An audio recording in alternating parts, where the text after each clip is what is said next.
An engaged workforce delivers better financial performance and much improved customer service. So not surprisingly, lots of organisations are acutely interested in the subject of engagement. In the middle of last year, a lady described how 5 or 6 years ago she was working in the Sydney entertainment precinct. And she was working for a marketing and promotions firm, and on a Friday afternoon about 4 o'clock the managing director walked past the desk and stopped and turned to her and said, "And you'll be in my office on Monday morning explaining to me why you haven't done what I asked you to do in that email." And then he went home for the weekend. The lady had no idea what he was talking about. She spent the weekend worried about it. She was very concerned she was going to lose her job, to the point where she was writing a resume, and she planned not to come in on Monday morning because she was certain that she was going to be fired. But she did turn up, and she was there at the managing director's office at 9 o'clock, and he looked up from his desk and said, "It turns out I didn't send that email. Never mind." And he went back to what he was doing. The lady was devastated. She was in tears as she was describing this story. I've got 2 questions. The first question is, was the lady in question disengaged as a result of that interaction? And the answer, almost certainly, is a very resounding yes. And the second question is a much more interesting one. Did the managing director intend to completely disengage the staff member as a result of that interaction? And the answer is probably no. And this is one of the big things with employee engagement, the gap between what we intend to achieve by our actions and what people actually experience.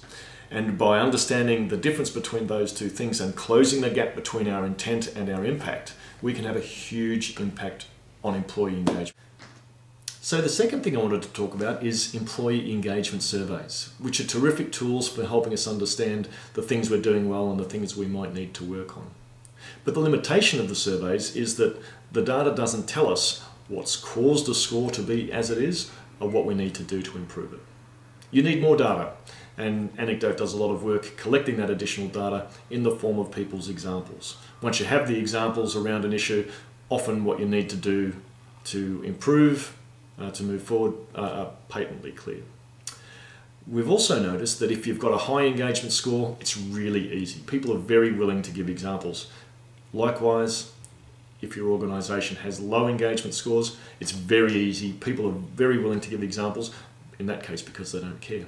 But if you've got an engagement score in the middle, it can often be quite difficult. You need to do quite a bit of work to collect those examples. But it is really well worth the effort, because once you've got the examples, you can see the patterns, and the behaviours that you need to introduce or stop are self-evident. And on the subject of feeling valued, last year we collected an example from a guy who got a phone call from his boss at 7 o'clock in the morning, and she asked him if he'd seen the weather report. And there was apparently a major storm heading for where he lived and on his route to work, and she asked him if he had his laptop and would he be prepared to work from home that day. She was worried that, that he would be driving to work through the storm, and that if he got to work he'd be worried about what was happening at home. The guy was amazed. He was very impressed that the manager had even thought to make that call. So I guess that's an example of a very small thing that you can do to make a big difference with engagement. And that's the thought I'd like to leave you with. Engagement really is about doing the little things well. And you really need to know enough about the situation to understand exactly what those things are. But when you do understand them, it's well worth the effort. I'm Mark Schenk. If you want more information, please visit our website at www.anecdote.com.